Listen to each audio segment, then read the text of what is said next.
תודה רבה.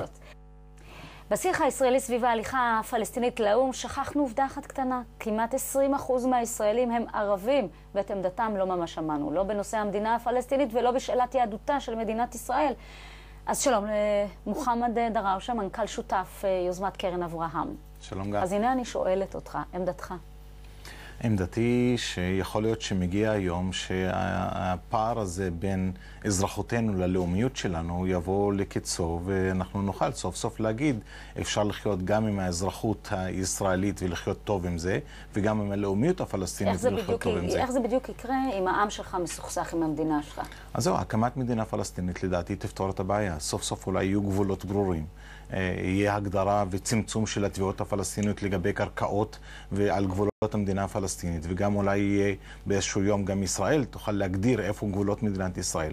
הקץ הזה של הסכסוך, אם נגיע אליו, הוא גם כן קץ של הדילמה. כדי להגיע לקץ הזה, הוא קץ של הדילמה. יש מוקש בדרך לקץ הזה שאתה מייחל לו, והמוקש הוא עכשיו מבקש בנימין נתניהו, בקשה שכמעט כל ראש ממשלה ישראלי יבקש, הכרה במדינת ישראל כמדינה יהודית. עכשיו, אתה מיעוט ערבי בתוך המדינה היהודית. איך אתה מתייחס לדרישה הזאת? א', היא תביעה מאוד מאוד לא ברורה. מה זה מדינה יהודית? על איזה יהדות מדברים? האם זה יהדות של צפון תל אביבים או יהדות של בני ברק? אף אחד עדיין לא הגדיר מה זה מדינה יהודית.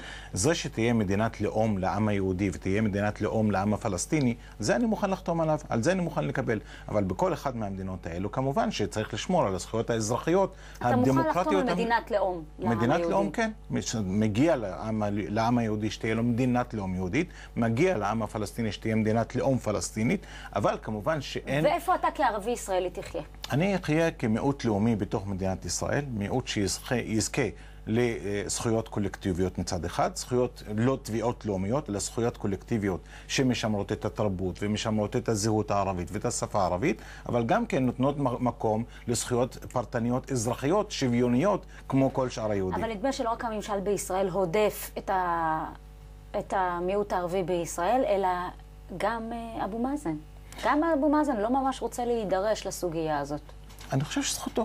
תסתדרו לבד, אומרים לכם תסתדרו לבד. זה מה שערפאת אמר לנו כבר ב-92, הסכמי אוסלו, זה מה שהם הגדירו. הם הגדירו שעתידם של האזרחים הערבים בישראל, למרות היותם פלסטינים ברמה הלאומית, עתידכם הוא במדינת ישראל, עתידכם צריך להיות בתוך מדינת ישראל כאזרחים של מדינת ישראל. ואני חושב שזה פייר.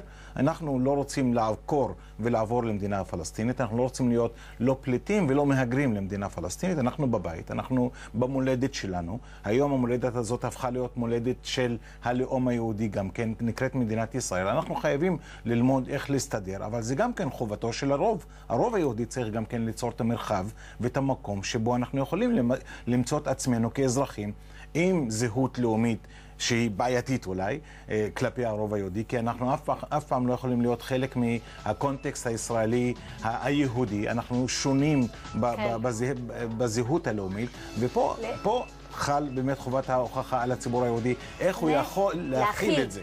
אני מאוד מודה לך על השיחה הזו, וגם לכם שם בבית. לפני שניפרד, נזכיר לכם שהיום ב7 בערוץ 23 תשודר התוכנית הכלכלית סוגרים חשבון עם עידן גרינבאום.